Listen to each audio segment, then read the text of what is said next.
Hello Freedom Family, I just want to make a quick reactionary video to the hate speech laws being introduced into Parliament last week without hardly any discussion or debate. But hey, are we surprised? I mean, that's how things get railroaded through the current government, and hopefully that's going to change in the next coming election. But anyway, moving along, let's go through the legislation. Now, it's bad, obviously. I know that they're edging closer and closer to full control of speech and loss of freedom of speech. But I actually don't think these hate speech laws are as bad as some of the propaganda that I've seen on my feeds about how bad it is. Now, it's bad, don't get me wrong, but actually there's quite a bit of wiggle room in there, and actually we could actually use this to our benefit, and I will explain, okay?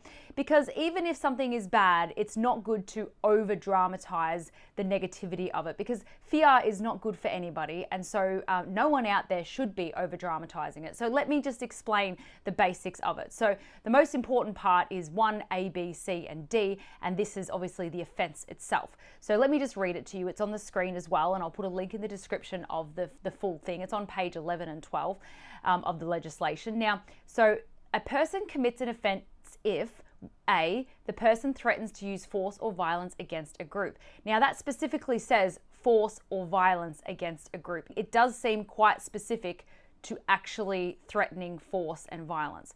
B, the targeted group is distinguished by race, religion, sex, sexual orientation, gender identity, intersex status, disability, nationality, nation or ethnic origin, or political opinion. Now, this is really interesting because every single one of us falls into one of those categories, okay? And that is what I'm going to talk about in a second, when we can actually use it against our enemies too, if it comes to that, right?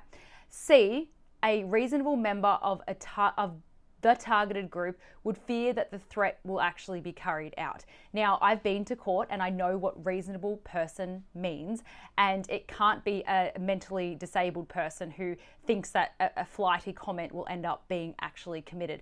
A reasonable member of society would need to actually think that those words could actually result in action. So if that person has followed through with actions before or things like that. D, the threat, if carried out, would threaten the peace, order, and good government of the Commonwealth.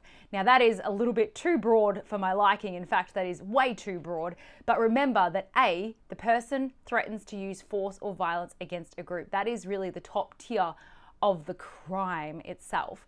Now, the penalty is apparently 7 years. Now, some things to take away from this, and I'll refer back to it, is number one, the Liberals, when they were founded, there's this "we believe" statement, and it's so beautiful. In fact, it talks about freedom of speech, freedom of religion, freedom of parental, everything, right?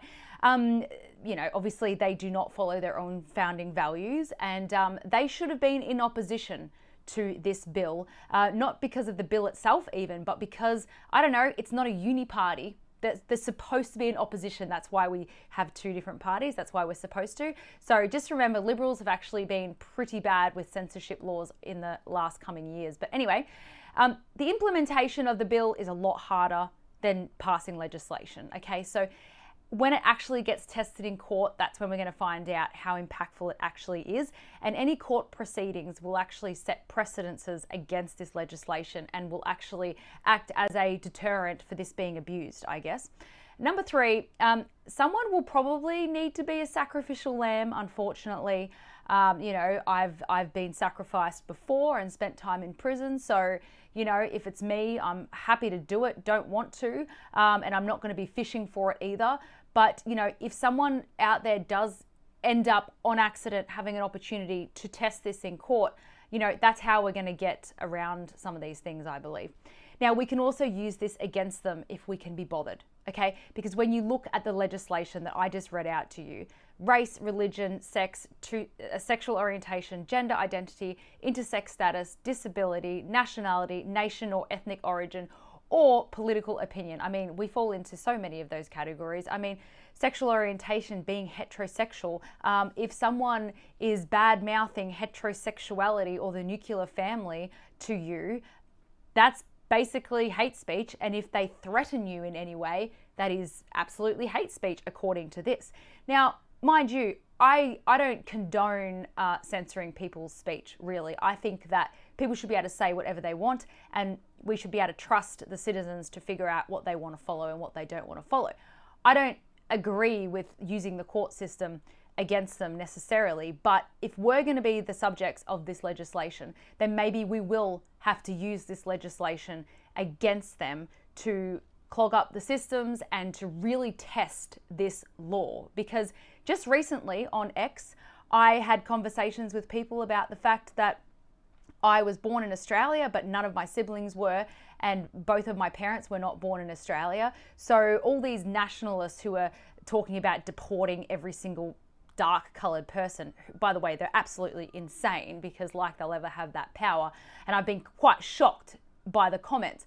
But even in there, I've been racially vilified for being white, and for being straight. Like, I've been teased and mocked and totally vilified. Now, I would never bother making a big deal of that, because I just get on with my life like the rest of us do. But if they start using these hate speech laws against us, we might have to start doing that. Now, after a while, when they have the online submission forms for hate speech crime, you know, we could all report hate speech, and then we'll see where it gets them, you know. So yeah, we can mass report if we can be bothered, if something actually fits this criteria. So I would say, don't be scared. Wait till you see it being implemented. If someone has an opportunity to make a point in the courts and they have the resources to do so, then we can do that.